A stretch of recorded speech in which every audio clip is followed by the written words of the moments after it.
Hey everyone, this is Fight the Injury, and like I promised, this is our first question video. I think I'll have it every Wednesday if we get enough questions every week. I only have 5 or so for this week's episode video thing. So I guess we'll just see how it goes from here, and I'll get started. Okay. When someone starts threatening to cut themselves if you don't stop cutting, what do you suggest doing? Okay, first off, there is one thing people do where they have little pacts or whatever where I might be with my best friend and I'll say, hey, I won't cut myself if you won't cut yourself. And if I cut myself, you are allowed to cut yourself. And if you cut yourself, I'm allowed to cut myself. Basically, you don't want the other one to be hurt, so you don't do anything to yourself, which in turn makes them not do anything to themselves. And it usually works out. I'm not sure about the statistics on that, but it can work.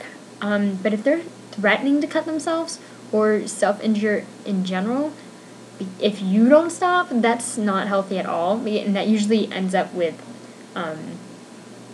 everyone being hurt, really. Feelings are hurt, you're physically hurt because it doesn't stop you, usually. I would suggest you talk to them. Whoever's threatening to cut themselves because of you, just let them know, hey, I'm trying, we can work on this together, but you can't threaten to hurt yourself because that's not going to help. It's all about communication with that one, really, and if they still threaten to do so, I really don't know what to tell you. I say try your hardest to stop, just for yourself. Don't do it for anyone else, really. You can, if it helps, to do it for someone else, but in my opinion, I would just say talk it out.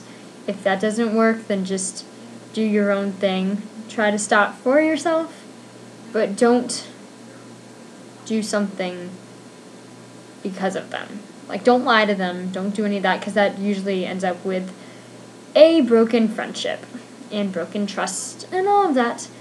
So if you are threatening to hurt yourself, if to get someone else to stop, don't do that. Communicate. It can be very helpful with a little communication. What do you do if someone else is cutting, and how do you get them to stop? I think of this in 2 ways. One, if they are not telling you about it, I would suggest not saying anything to them unless they're very open with you to begin with. I would actually suggest just saying that you're there for them. If they ever need you, just put yourself out there as a friend, and if they ever need you, they'll come to you. And if they do let you know, then just give them ways to stop. There's the butterfly effect, where you draw a butterfly, where you self-injure, and if you self-injure there again, then you've killed the butterfly, but if it fades away, then you've saved the butterfly, and you've got a clean streak going. There's also, you can stop rubber bands, ice holding, starting hobbies, poetry, writing, art. There's a bunch of stuff you can do. Just suggest stuff and be their friend. Friendship. Friendship's good.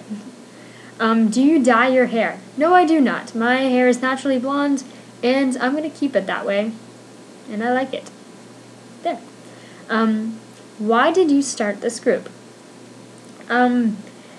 Basically, I walked in on my friends making really crude and offensive jokes. It was a lot more than the simple lawn mowing joke that I'm sure we all know. It was more like, let me take this red marker and pretend to cut myself as I complain about a bad grade. And I did not find it funny at all because my mom has bipolar and used to self-injure, so it kind of hit where it hurts.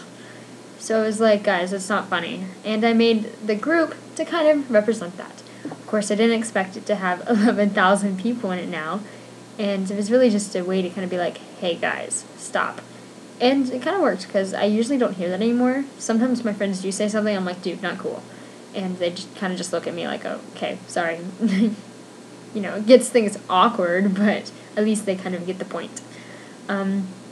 Why no unicorns, and how do you deal with the thoughts? I don't really know how to answer either part of this. Why no unicorns? I guess that refers to my first video when I said that I wouldn't answer questions about unicorns. And that's because this isn't a unicorn support group. I can't tell you much about unicorns. except that they're really awesome. Okay. How do you deal with the thoughts? I assume you mean how do I deal with my depressed thoughts or anything like that. Usually I do what a lot of you guys do. I write, I doodle, I draw, I talk to friends, I listen to music, I do whatever. And kind of brings me to another question. Do I self-injure? I get this one all the time. I have never self-injured, but I'm still here for you guys. And I think I know a little bit about self-injury. And I am here for you guys, like I just said. I definitely repeated myself there. But I've never self-injured.